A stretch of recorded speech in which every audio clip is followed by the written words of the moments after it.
Okay, cool. Okay, sorry about that. Whew, gonna have to edit out later. That's embarrassing. I'm not sure what happened, but we ended up with no sound, but apparently that has been reconciled. So, thank you all so much for tuning in to the MCSC Morning Report. I am your host, Niko House.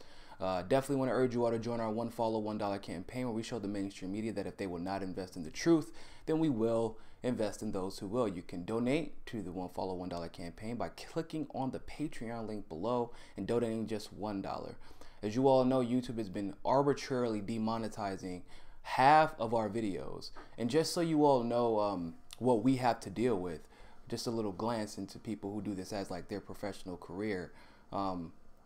We don't get paid like we should, most of us, especially independent journalists, because what they've done is, like I said, they use a machine at this point and arbitrarily select what videos they don't want to either monetize fully or even monetize at all.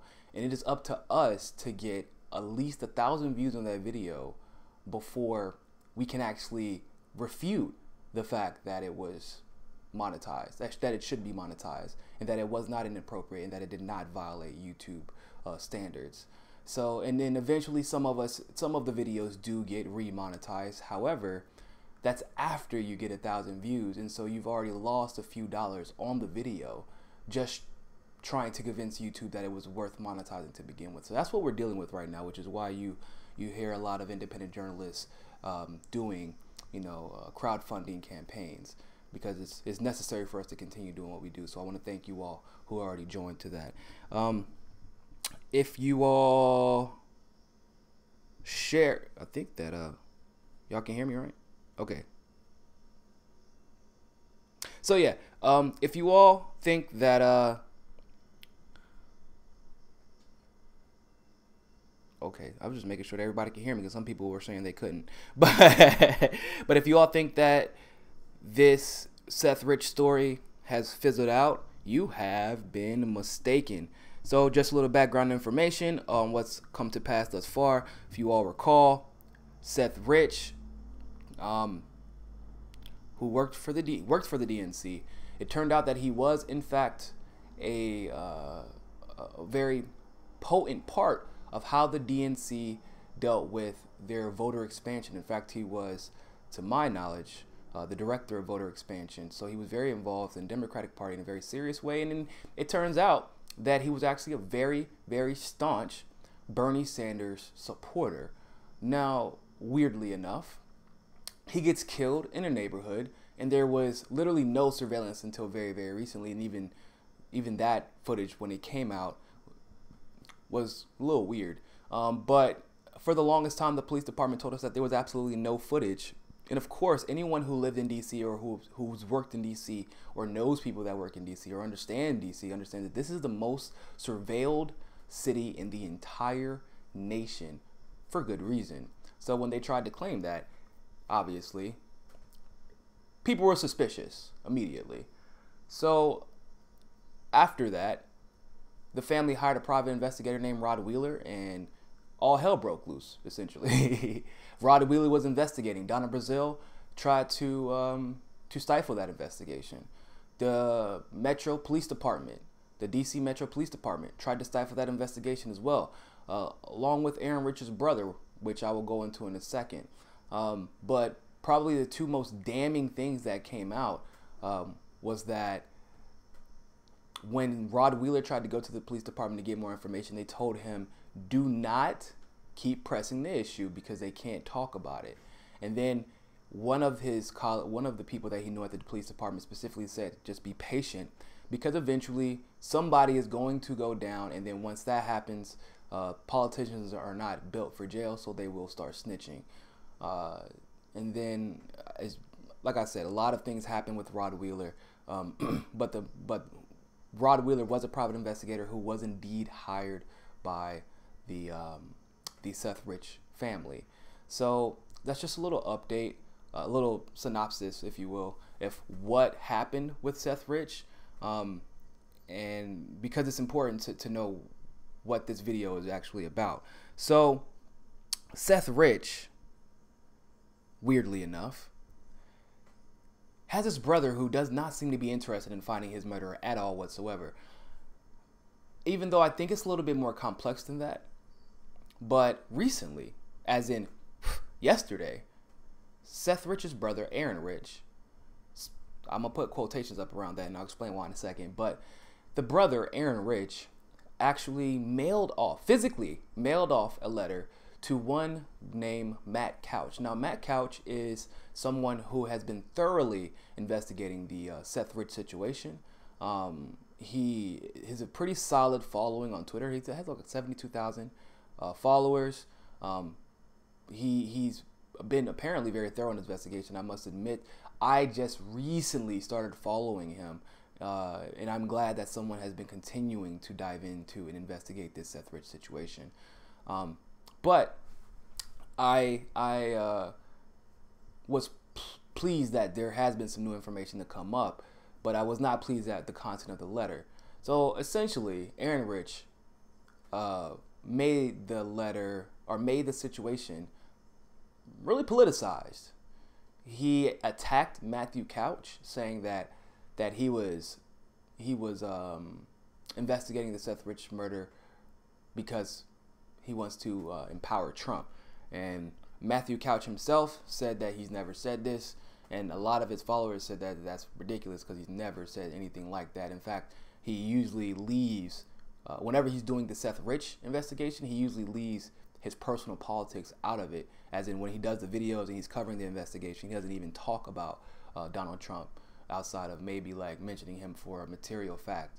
But it was really weird. It was very similar to, if you've been following the Seth Rich story, it's very similar to a lot of the things we've been seeing in the past, where Aaron Rich and then the family in general have said some questionable things. And I've already explained why I think those things are being said. I don't think it's the family. I think it's the PR guy who was assigned to the family by the Democratic Party. This guy has been well known to be. Let me find his name really fast. Let me find his name. I want to get his name right. I don't want to mess it up.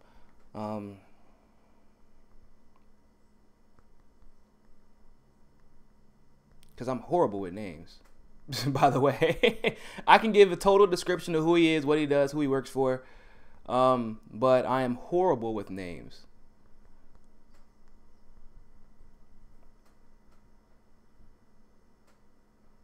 Brad Bowman, there you go. That's who he is. Brad Bowman. And his actual job, by the way, is a PR crisis management specialist. That's his actual job. He was a person assigned to the Seth Rich family by the DNC, and the one who tried to slander, by the way, their private investigator that they personally hired. Now, when I say he tried to slander them, it was a little weird. It wasn't the same type of slander you're thinking of. He didn't say everything that Rod Wheeler, this private investigator, is saying is false. He didn't say everything material about what was stated by Rod Wheeler, it's false. He didn't say that. What he said was he's unauthorized to make those statements. Oh, no. What does unauthorized mean? He's a private investigator. He actually said those statements in confidence, and they were taken and put on video without him agreeing to it. But either way, what does unauthorized mean? It's either, are they true? It's like the emails. Remember whenever the WikiLeaks came out, and then the DNC leaks came out, and they were like literally telling people it's actually a federal offense to read those emails. Hold up, bitch. That's not what I asked you. I said, is the stuff in the emails true? Because if they are true, then we need to sit down and have a conversation about this. I think that we can agree on that. But once again, because this is a PR crisis manager, which means it is his job to tiptoe around the truth, not directly address it. It's his job to tiptoe around lawsuits. And that's exactly what he did, because he could not then call Rod Wheeler a liar, because Rod Wheeler has his sources. And at the point where he has to defend himself, his brand, his business, he's going to reveal those sources because he would be required to in a court of law if you were going to claim that anything he said was a lie. So Brad Bauman, the PR crisis manager, decided to once again tiptoe around it. And then these letters started going out from the Seth Rich family, but we stopped hearing from them personally, which was another a byproduct of Brad Bauman taking over the situation with the Seth Rich family. Remember, they were giving they actually did a video for everyone online. They actually spoke out publicly about it. They made, in the video they were actually thanking everybody for all the help that they were giving and all the kind words they were giving and trying to find his murderer. Like, they were thanking everybody. But then right after Brad Bauman took over, all of a sudden, all the conversations between the Seth Rich family and the media, the Seth Rich family and anybody who was investigating the situation, all of a sudden it was all political. And if you listen to this family, like, Aaron Rich looks like he may be a little political, but the family itself is not that. They don't sound like they're like well versed in political vernacular or PR responses. And in the responses, if you've ever worked in business, consulting, public relations, any type of politics in general, really, then you will know a tailored response when you see one or hear one. And all of the responses from the family after Brad Bauman came onto the scene were tailored responses. And that's really not a conspiracy, because in all actuality, he's a PR crisis manager. It's his job to give them tailored responses. I see the super chat from Stephanie. Thank you so much. You said, just want to say I like the idea of you doing a call-in show that you were contemplating last vid. I know, I'm actually really excited about the call-in show. I just have to see how the logistics work with Patreon, because they have like their own little thing. So I'm gonna see how the logistics work. But I don't see why not. I don't see why it wouldn't be feasible. And I'm, like I said, I'm really excited about it. So thank you for that. Thank you for that $5. So yeah. So this ties back into what the new developments from last night, which is Matt Couch received this really disparaging letter from Aaron Rich, who's Seth Rich's brother. And it was pretty much just attacking him, but all of it, once again, all of it was very carefully written, and it was attacking him over political motivations. And the language was all about politics and brand and family name. If someone killed my brother, and there were people legitimately out there, literally a world of people legitimately out there, who wanted to find my brother's killer, I would be flattered. I would be taken aback. I would be really humbled that this many people consider my brother a hero. And for all intents and purposes, given what we know from the investigation by Rod Wheeler, and then even the information that was released by Kim.com, given what we know, Seth Rich was a hero. So why, at this point, would you be more concerned about your political brand and your family name than finding your brother's murderer? It's a little scary to me. Aaron Rich has already did some questionable things in the past, by the way. According to Rod Wheeler, the family's investigator, he actually would not let Rod Wheeler see the phone records. He would not let Rod Wheeler see the laptop. And then he subsequently said, oh, I mean, we don't know what the laptop is. But at this point, Rod Wheeler had already been made aware that Aaron Rich did in fact know where the laptop was. But he asked him to see how he would respond. So Aaron Rich has already done some questionable things. I don't know if it's, by his own choice, or if he's under the influence of someone a little bit higher up than him. But understand, the legitimate critiques by Matt Couch about Aaron Rich in his video, or at least, I won't say critiques, I'll say the inquiries from Matt Couch about Aaron Rich in the videos are legitimate, because I've had the same questions. And my question, once again, would be why? Why the hell would you be trying to stop someone from investigating your brother's murder? given all the evidence we have that he was indeed murdered, it was not a botched robbery, to the degree that the chief of police at the Metro Police Department resigned right after she said there is no evidence whatsoever that supports the fact that this was a botched robbery. No evidence whatsoever. Then she left saying that the department essentially was too corrupt. She wasn't going to work for him. That her morals did not align with theirs. This was because the DC chief of police left because of the Seth Rich investigation. That should tell you all you need to know about whether or not it's a quote unquote conspiracy. It should.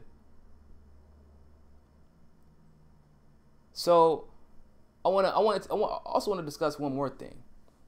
So Matt Couch he's open about like the fact that he supports Trump, which is fine.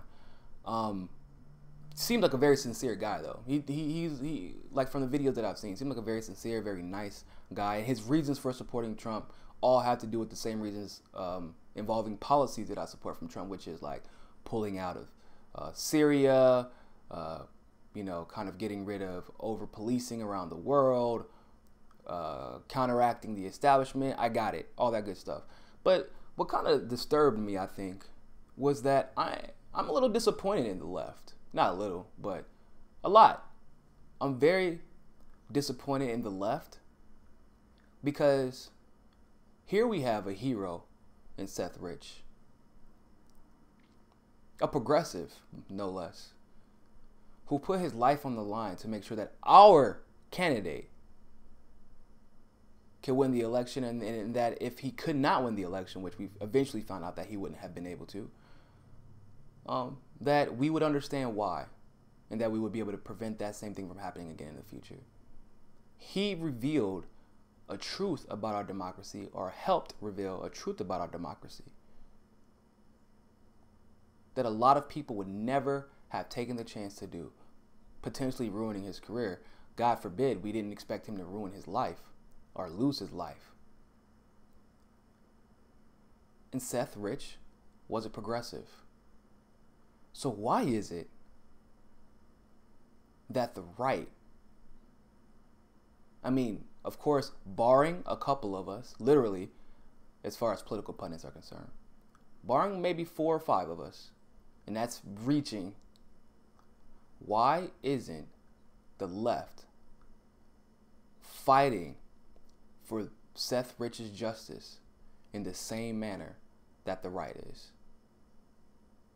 Why is it whenever I see justice for Seth Rich, it's almost 100, yeah, actually, it's close, like 95% of the time, whether it's Twitter or whether it's Facebook,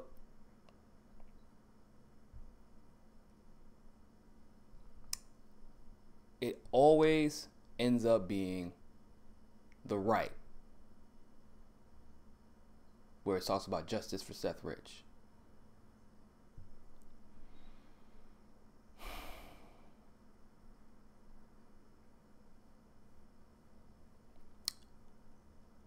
I understand that there is some, of course, self-interest involved. The right, of course, 1, doesn't like most of the left. 2, wants to see the left establishment taken down. But there is one thing that I will say that also probably drives them. What they view Seth Rich doing, that what they view his sacrifice as, is patriotic, and that is something that the right is obviously known for bolstering. And I would agree with them. What he did was extremely patriotic, because that wasn't, you have to understand, what Seth Rich did didn't just benefit the left. It also kind of alerted the right, because if Hillary Clinton would have won, when she did at the time, if she would have won, and she did win the primary, it put everybody on notice, like, this woman will cheat her way to the presidency if we do not start holding her feet to the fire. And this is from the director of voter expansion, Seth Rich. So what he's done should be absolutely championed by the left. But as you've all noticed at this point, it should be obvious that we've seen it time and time again. If you all noticed, the left destroys its own. So the moment that you decide to step out of line, you will be eaten alive and excommunicated. And when I say the left, I mean the neoliberal left. Remember what they did to Nina Turner? For those of you who don't know, Nina Turner was supposed to, she left in the middle of her race in Ohio. And really, the entire time she was supposed to be campaigning in Ohio to be a surrogate for Bernie Sanders. Specifically, she was supposed to nominate him at the Democratic National Convention. That's why he brought her. But because she was black, they absolutely did not want to deal with the story of, hold on, why is this black woman nominating Bernie Sanders and not speaking for Hillary Clinton? We don't want to address those concerns. She's not allowed to speak. Literally right before she was supposed to go on stage. Even now, as we talk about presidential candidates, potential 2020 runs, they keep looking for everybody who will fall in line with the establishment, the person who gets the most likes on Facebook, the most retweets on Twitter. And yet Tulsi Gabbard is right in front of them, one of the most popular candidates in the nation, and definitely one of the most popular candidates, the most progressives, and one of the few candidates the right openly says, oh, hell yeah, I'll definitely vote for Tulsi Gabbard. And yet they pretend like she doesn't exist when they talk about 2020 runs.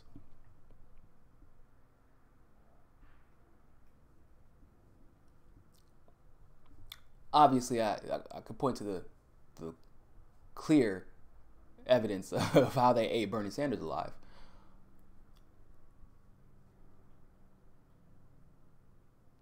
We can look at Donna Brazile. The moment she came out about the Hillary Victory Fund information, what happened? Oh, they turned on her in a whoo! It turned on her in a bad way. If you all recall. Remember, all of a sudden, she was a traitor? Like, what? Hold on, double back. So me stating a factual statement about how someone cheated for someone else makes me a traitor? And then all the racist comments came shortly after that. Because you all know, I'm right there with you. Because the right and the progressive left knows exactly what type of people are in the Democratic Party. They pretend to be like the most altruistic, tolerant, and inclusive party. Oh, no. That inclusiveness comes at a price, people. You got to stay your ass in line. They are no different than the Republican Party in that sense. They just are better at pretending. Like the Republican Party does the same thing with its minorities. Like I'm not going to pretend like that isn't the case. But the Democrats are really good at it. But the moment you step out of line as a minority, oh, you're excommunicated. You're never going to get a chance at that presidency, at that senator seat. The Democratic Party, if you've ever lived in the South, they're known as the Dixiecrats for a reason. I can give a small example. When I was working in North Carolina politics, we had a huge controversy because the Democratic Party decided to leave every single black candidate off of the literature while they were canvassing. Every single one of them. And these weren't even like radically progressive black candidates. They were just black. And at that time, remember, the Democratic Party had been promoting, at least nationally and on television, identity politics. And minorities and young folks had grown greatly involved in politics. And the black people outside of one, who was Kenneth Spalding, were all very young, very charismatic, and very successful politicians in their individual offices. They didn't want to deal with that. So they nixed them, all of them. North Carolina Democratic Party tried to stop an African-American caucus from being established. I mean, fought against an African-American caucus being established, people. So like I said, the left eats its own. At least you can say for the right, when they realize Okay, look, the guy won fair and square. There's not much we can do to fight it. Let's at least try. Unless he does something egregious, let's try to back him, because that's the only way that our party's going to survive. Like, at least they have survival instincts to a degree. The Democrats are so individualistic. They do the groupthink thing, but they're very individualistic too. Like, they're worried about their self-interest, and that is the only thing that unifies them. Is, hey, if I'm broke, you broke. If you broke, she broke. If she broke, he broke. So unless y'all want to be broke, let's do what these lobbyists tell us to do. And that's very dangerous. It's very, very dangerous. So I'm interested to see where this investigation will go. I'm definitely going to follow Matt Couch a little bit more consistently now, and I urge you all to do the same. By the way, you can go to his Twitter. Matter of fact, let me tell you what his Twitter is right now.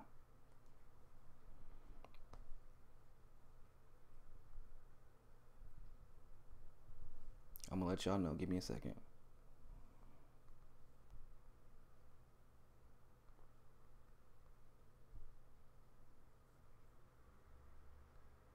His Twitter handle is just real Matt Couch. He's former and host of America First Media Group and Investigations. So yeah, I definitely urge you all to check him out, follow him. Like I said, he's just as a disclaimer, he is conservative. At least he's a MAGA, that they like to say, the mega conservatives. But he seemed like a pretty nice guy, seemed like a pretty genuine guy. You know me, I'm never going to judge anybody or tell you all not to listen to somebody solely based off of their political affiliation. That's nonsensical. I will tell you not to listen to somebody that's just pandering. Which, by the way, I did a podcast yesterday, and I'm gonna try to reshare it on YouTube. For some reason, it didn't work like it did the first time. It's called "Blue Lives Don't Matter Anymore?" ? It's on Podbean, it's on iTunes, and it's on Stitcher. Preferably listen to it on Podbean. I like Podbean because they give me a lot of analytics. But it's on Podbean, Stitcher, and iTunes. You can look it up as you can look me up as MCSC Politics, and you should be able to find it that way. I'll also post a link in the description, of course. But anybody who listens to both the left and the right, or if you only mostly listen to the right, or even mostly listen to the left, I urge you all to watch that podcast. Or listen to that podcast. Just download it and listen to it later. It's like I said on my podcast, I go a little bit more in depth. I talk about more controversial issues in the social realm of politics, which I think are just as important as politics themselves, because it helps us understand why people vote, think, listen to, and react the way they do to certain things. So it's like I said, the podcast is called Blue Lives Don't Matter Anymore? ? I'll post a link in the description of the video as well. You can listen to it on Podbean or podcast on iTunes or Stitcher. You just type in MCSC Politics and it'll pop up. So definitely check that out. So I'm going to take a little break. I'll be back in a couple of minutes, about 5 to 10 minutes. I'm gonna drink some water, and then we're gonna be back with our next morning report. And always remember, people, if I don't see you back here, find your balance. Peace.